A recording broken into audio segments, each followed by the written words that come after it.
अखिल भारत हिंदू महासभा के उत्तर प्रदेश की प्रदेश प्रवक्ता वैशाली तोमर ने फारूक अब्दुल्ला के आर्टिकल 370 को लेकर दिए गए हालिया बयान पर कड़ी नाराजगी जताते हुए रोष व्यक्त किया है। उन्होंने कहा है कि भारत की अखंडता पर बुरी नजर रखने वालों को तत्काल प्रभाव से देश से निकाल फेंकना चाहिए। ऐसे ही लोगों की वजह से देश के नागरिकों को मुश्किलों का सामना करना पड़ता है। उन्होंने कहा कि फारूक अब्दुल्ला जैसे देशद्रोहियों पर तत्काल कड़ी कार्रवाई होनी चाहिए। इन्हें 370 चाहिए। ये वही लोग हैं जो चंद दिनों की खुद की मौज के लिए कश्मीर का अमन और चैन छीनने का काम वर्षों से करते आ रहे हैं। ऐसे लोगों को देश बिल्कुल बर्दाश्त नहीं करेगा। ये नया भारत है, ये नई कश्मीर की आवाम है जो सुकून चाहती है और इन जैसे लोग इन्हें मानसिक गुलामी देने पर तुले हैं। उन्होंने कड़ी प्रतिक्रिया व्यक्त करते हुए कहा, ये सही हुआ कि वो खुद ही बोल दिए कि हम चीन का सहयोग करेंगे। इससे पूरे देश को पता भी चल रहा है देश के विभाजन की मानसिकता को लेकर जीने वाले लोग कौन हैं। भारत की अखंडता एकता पर प्रश्न चिन्ह गढ़ने वाले गद्दारों के प्रति संवेदना रखने वालों को भी देश करारा जवाब देगा। फारूक अब्दुल्ला एक ऐसा नाम है जिसके नाम से सभी रूबरू हैं, जिसके नाम को सभी जानते हैं,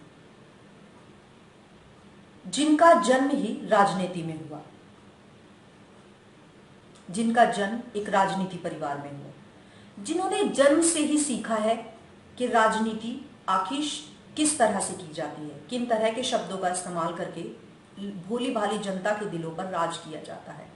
फिर वो इस तरह की बयानबाजी कैसे कर सकते हैं, इस तरह के शब्दों का कैसे इस्तेमाल कर सकते हैं जो देशद्रोही हैं, जिनसे साफ और साफ पता चलता है कि इनके मन में ना ही तो हमारी भारत भूमि से प्रेम है और ना ही राष्ट्रहित है।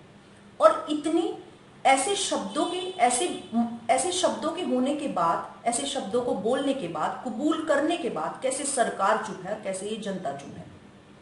क्यों अब तक इन पर कोई कार्रवाई नहीं की गई? इतिहास गवाह है, हमें अपने इतिहास से सीख लेनी चाहिए।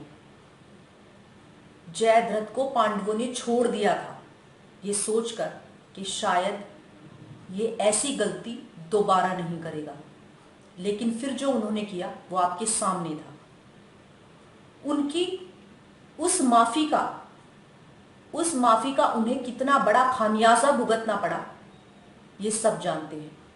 ये ऐसी ही मानसिकता के लोग होते हैं जो हिंदू मुस्लिम की राजनीति करते हैं। ना ही तो कोई हिंदू विरोधी है और ना ही कोई मुस्लिम विरोधी है। आम जनता सिर्फ प्रेम से रहना चाहती है, सिर्फ शांति से रहना चाहती है।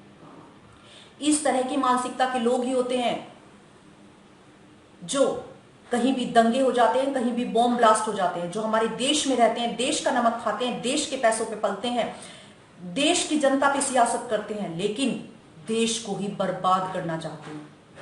सही मायने में उन्हें हमारे देश से प्रेम है ही नहीं। सही मायने में वो हमारे देश की मिट्टी को अपना मानते ही नहीं है।